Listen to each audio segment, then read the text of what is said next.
feed into this beta oxidation pathway. This is where the fatty acids get dismantled. So we'll spend most of the time talking about that, a little bit about this topic of ketone bodies, which is like fatty acid light. It's not a fatty acid, but it's a breakdown product from fatty acid.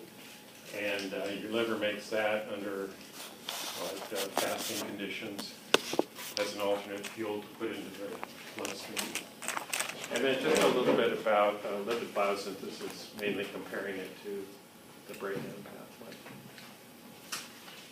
Okay, so this is all review. Fats are storage molecules. We store them in these adipocytes, actually into fat cells, adipose tissue.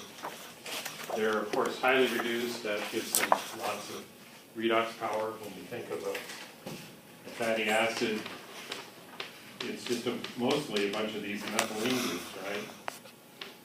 14 or 16 or 20 of these CH2 groups, highly reduced carbon. So you're taking it down to CO2, stripping out electrons along the way. It's a EM micrograph of a fat cell, white fat cell.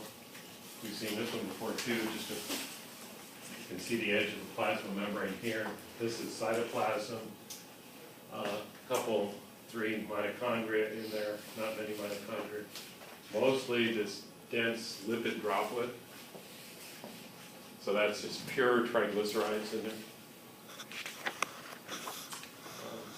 And we've seen this one before too. We used to think of fat tissue as just a storage locker. Put away these triglycerides, and if you need them, you break them down. But the fat tissue is talking to your body all the time.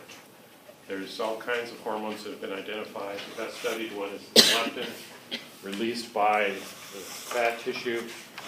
The more fat stored there, the more leptin gets released. It's a signal that tells the brain that you've had enough to eat, basically. So you don't keep staying hungry if you've got a lot of fat. That's part of the signaling logic of it. And if you start to lose stored fat, leptin goes away and the hunger signal goes up. There are some people who have mutations in the gene for leptin.